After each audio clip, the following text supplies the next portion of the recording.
Cara, se nos outros episódios eles só deixavam o climinha entre o Cid e a Aurora, eu acho que nesse episódio eles conseguiram dar um ponto final e meio que deixar entender que a Aurora acabou desenvolvendo uns sentimentos pelo Cid. E possivelmente, cara, mas tipo, muito possivelmente, mesmo que seja uma fagulha de esperança, o Cid também talvez tenha desenvolvido algum sentimento, por mais mínimo que ele seja. Não só isso, mas como a gente teve bastante coisa nesse novo episódio de Eminence in Shadowing, a gente teve o que? A gente teve cena de ação, a gente teve as cenas do Cid e a Aurora, aquela pequena cena, a gente também teve momentos bonitinhos entre a Shadow Garden e também aquele cliffhanger pro próximo episódio de Um Mistério da Rose. Então assim, teve 4 coisas acontecendo em um episódio, em menos de 20 minutos. Teve bastante coisa e tem muita coisa que falar hoje. Mas enfim, hoje estou aqui para falar sobre o episódio 14 de Eminence in Shadow, então eu já nem vou perder muito tempo aqui. O episódio começa assim como terminou no episódio anterior, com o Cid recebendo uma espadada da Olivier, mas sendo resistente como ele sempre foi, ele decidiu aproveitar esse momento para poder imobilizar a Olivier. E ele foi lá e meteu uma mordida muito forte no pescoço da Olivier, forte o suficiente para já matar na hora aquela cópia. E como ele sobreviveu àquela espadada, simples, ele basicamente só protegeu os pontos vitais dele, já que realmente isso é fato. Se você conseguir proteger os pontos vitais para não serem atingidos, dependendo do ataque, o corpo humano pode realmente ser bem resistente. Isso, claro, acabou deixando o Jack muito surpreso com aquilo. Mas mesmo que o Cid ele tenha conseguido derrotar uma cópia ainda mal feita da Olivier, ele ainda teria que enfrentar muitas delas, porque naquela sala de cada espelho acabou saindo também uma cópia da Olivier. E assim como o Jack disse, eram cópias mal feitas, o que só me faz pensar no verdadeiro poder dela, mas eu acho que a gente nunca vai descobrir isso. Fez parecer muito que o Cid ele estaria encurralado, já que ele não podia usar magia, porém isso não aconteceu, porque é aqui onde entra o olho que o Cid manteve fechado por tanto tempo. Quando todas aquelas Olivieres foram pra cima do Cid, o Cid conseguiu finalmente usar o slime dele de novo junto com a magia dele. E olha só o que é que tava brilhando e dando magia pra ele. Exatamente, o mesmo maldito olho. E qual é a explicação por ele conseguir usar magia? Ele basicamente deixou a magia dele tão sólida ao ponto do santuário não conseguir mais sugar a magia dele. Eu não sei onde que isso faz sentido, mas deve fazer algum tipo de fantasia. Faz sentido pra vocês? Porque, olha, pra mim não fez tanto assim não. Isso acabou levando tempo, mas no fim valeu a pena, porque agora o Cid ele tá atacando o zaralho pra cima de todas as Olivieres. E durante a luta ele começou a falar com a Aurora, dizendo que ela disse pra ele primeiro pegar a espada, depois destruir aquelas correntes e destruir o núcleo do santuário. E aí ele basicamente disse que daria muito trabalho ele fazer tudo isso em partes, e por isso ele só mandaria tudo pelos ares. E é aqui onde a gente tem mais uma cena dele mandando tudo pra casa do caralho. Assim como no episódio 5, o local começou a ser cercado por um tipo de magia. E quando a Aurora ela viu aquilo, ela só ficou chocada. Então assim, se até ela ficou surpresa com aquilo, então essa magia realmente não é pouca coisa. E aqui a gente tem a mesma magia que o Cid usou no episódio 5, porém com um nome diferente. I am the Orange Atomic. E assim como naquele episódio, quando chega a parte do Atomic, ele fala com um baita efeito, só que bem diferente do episódio 5. E aí depois disso é só tchau e benção, né? Porque nem Deus vai conseguir deixar a pessoa viva depois de pegar esse ataque na cara. E olha, muito talvez todo o estrago que a explosão acabou causando tenha sido um pouquinho maior que foi no episódio 5. Porque essa explosão ela criou um tsunami e basicamente deixou a cidade que estava do lado inteira imersa no mar. Então até as pessoas daquela cidade acabaram sofrendo com essa habilidade. E depois disso, num lugar completamente preto, o Cid encontra o braço do demônio Diablos acorrentado. E então o braço ele começou a se mover sozinho e ia pra cima do Cid. Mas acontece algo muito estranho, porque nos olhos do Cid dá pra ver a Aurora no lugar do braço. Ou seja, a Aurora tem alguma coisa a ver com aquele braço, ou ela deve ser a dona do braço. E depois disso, o Cid ele finalmente acorda depois de ter feito aquela habilidade roubada. E essa cena ela fica toda engraçada porque a Aurora ela fica toda aliviada que ele finalmente acordou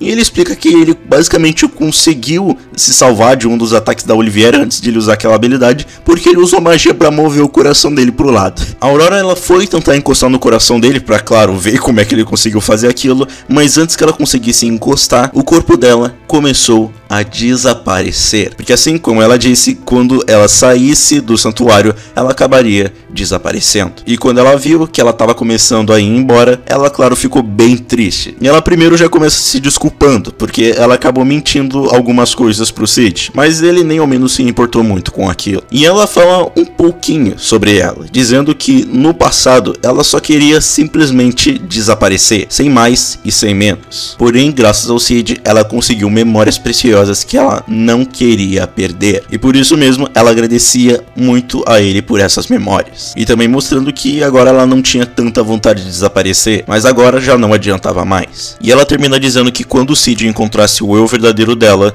ele fizesse um favor a ela. Mas a gente não escuta que favor é esse. E a gente tem uma pequena cena onde dá a entender que a Aurora deu um beijo no Cid. Não foi um beijo na boca, mas sim um beijo na bochecha, porque tá um pouquinho estranha essa posição, mas o que dá pra entender foi um beijo. E infelizmente, depois daí, a Aurora, ela acaba desaparecendo. O que, mesmo que eu já soubesse, já dá uma tristeza maior aqui no anime, porque ele se leva muito mais a sério e também porque eu gostei muito da química entre os dois. E lembrar que infelizmente eles não se encontraram até agora é um pouquinho triste. E até mesmo o Cid, ele acabou demonstrando uma reação tanto quanto estranha para aquilo, mostrando que possivelmente ele deve ter se importado, não sei, mas que com certeza deve ter alguma coisa aí. Tem. E então nós vamos pra Alexia, a Rose e pra Beta. E a Alexia, ela tá bem irritada com tudo isso, já que desde que o Shadow ele acabou indo até o teste da deusa, elas não passaram de míseras espectadoras daquilo tudo. Elas não conseguiam saber qual lado estava certo, qual lado que estava errado, e elas basicamente não podiam fazer nada. E até mesmo a Alexia disse que se ela não ficar sabendo das coisas e também ir atrás disso, ela acabaria perdendo todas as coisas que eram importantes para ela antes mesmo dela saber que estavam em perigo. E por isso mesmo, ela propôs uma aliança entre ela, a Rose e a Beta, dizendo para elas acabarem investigando mais sobre essas organizações que agem pelas sombras. E eu vou falar, até que achei bem nobre da parte dela, porque isso não dá muito uma impressão de donzela em perigo, mesmo que antes já não desse, mas aqui já mostra que elas realmente querem saber mais sobre isso e não querem passar de míseras espectadoras. Foi uma cena até que legal delas. E então, em um barco no meio da cidade submersa, a Alpha está escutando o relatório da Epsilon, onde ela pergunta sobre o paradeiro de vários itens que tinha dentro do santuário, e a única resposta que Epsilon sempre dava era que tinha sido vaporizado pela habilidade do Cid, o que, por incrível que pareça, fez elas admirarem essa atitude dele, pois era algo bem simples e também algo que era muito a cara do Shadow fazer. Mas uma coisa bem interessante que a Epsilon acaba dizendo no final é sobre um outro nome que a Aurora era chamada, e esse nome era Demônio Diabo. Sim, a personagem que tem uma beleza gigante e também teve muita química com o Cid é, na verdade, o Demônio Diablos, meio que o vilão disso tudo. Mas que já deixa alguns mistérios aí no meio, porque ela não demonstrou ser do jeito que a gente pensa que um demônio é. Ainda mais quando ele é logo um demônio que parecia ser o vilão principal dessa história toda. Então nós vamos pra Gama, que está tendo uma negociação com um cara que queria abrir uma loja da Mitsugoshi no Império Velgauta. E ela realmente parecia não ter muito interesse, na verdade, ela parecia só estar agindo com respeito mesmo. Até que a Nu acabou chegando no local e ela disse algumas coisas que não dá pra entender muito, que é primeiro sobre uma experiência que elas acabaram fazendo e a conclusão de que tem petróleo. E na hora que a Gama escuta aquilo, ela não decide só abrir uma loja nesse império, ela decide comprar todas as cidades daquele local, o que vai literalmente contra o que tinha sido proposto, mas a gente nem ao menos vai saber a conclusão disso. E depois disso, a gente tem uma pequena cena bonita da Shadow Garden, que é uma cena onde a Alpha, ela tá passando pela sala, onde tem a Beta, mais 3 subordinadas e também a Epsilon que tá tocando piano. E quando ela vê as suas parceiras fazendo as coisas dos seus dias, meio que tendo seus hobbies, ela acaba tendo uma lembrança quando a Shadow Garden ainda estava sendo construída. E essa lembrança era quando elas tinham construído uma casa que tinha muito cara de uma casa da época da vida anterior do Cid. Ela fica bem feliz pelo resultado e o Cid, ele não fica com uma cara muito boa não. Mas uma cena que é bem legal é pelo menos mostrando todas elas interagindo. Na verdade não interagindo exatamente, mas mostrando elas no seu dia a dia. O que acaba dando uma cena bem bonita entre elas, que eu acho até que foi necessária, porque olha, as subordinadas da Shadow Garden não tem tido muito desenvolvimento não. Na verdade elas nem andam tendo, tem até um escrito que ele acaba reclamando disso, porque realmente elas só são apresentadas com uma personalidade e nem ao menos tem tanto tempo de tela assim. Então eu acho que pelo menos essa cena bonita acabou melhorando um pouquinho essa impressão. Mas para cortar esse clima, a Ganma chega no local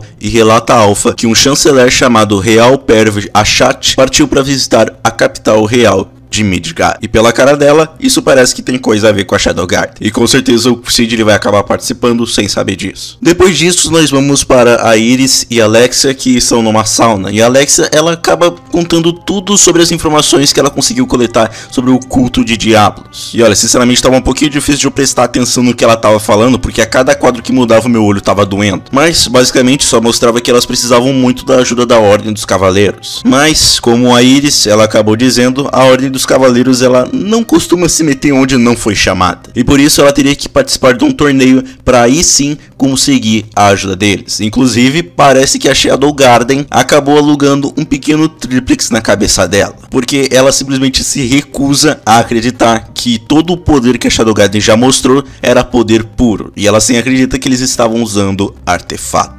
Ai ai, que inocente. E depois, para finalmente terminar o episódio, nós vamos para uma cena da Rose, que estava treinando a sua esgrima no meio da chuva. Até que durante o treinamento, o peito dela começa a doer e também a mostrar algumas pequenas, vamos dizer, marcas. E era exatamente no mesmo local onde em alguns episódios passados o Cid tinha dado uma olhada. E aí fica a pergunta, será que ela tá possuída ou é algum outro tipo de doença? Bom, a gente não vai saber até o próximo episódio, porque ele acaba exatamente aí. Esse episódio foi uma montanha russa de emoções. Como eu disse no começo, o episódio teve vários momentos diferentes, desde ação e mais uma cena foda do I Am Atomic, que de novo o estúdio tá de parabéns porque realmente conseguiu passar outra emoção bem da hora, uma cena melancólica da Aurora infelizmente indo embora, mas pelo menos dando um presente pra gente que começou a shippar ela com o Cid, um pequeno momento lindo da Shadow Garden pra pelo menos dar um pouco de atenção a mais nas membros, porque elas estão precisando, e mais uma vez terminando com um cliffhanger daqueles. Esse foi um bom episódio, na minha opinião ele conseguiu ser melhor do que os dois anteriores, já que teve todos esses acontecimentos e ele até que conseguiu não dar um sentimento de rushado. Mas uma coisa que eu ainda preciso elogiar e muito nesse arco foi a relação do Cid com a Aurora. Eu sei que tá muito chato, mas cara, eu tenho que realmente falar sobre isso, porque essa relação entre os dois,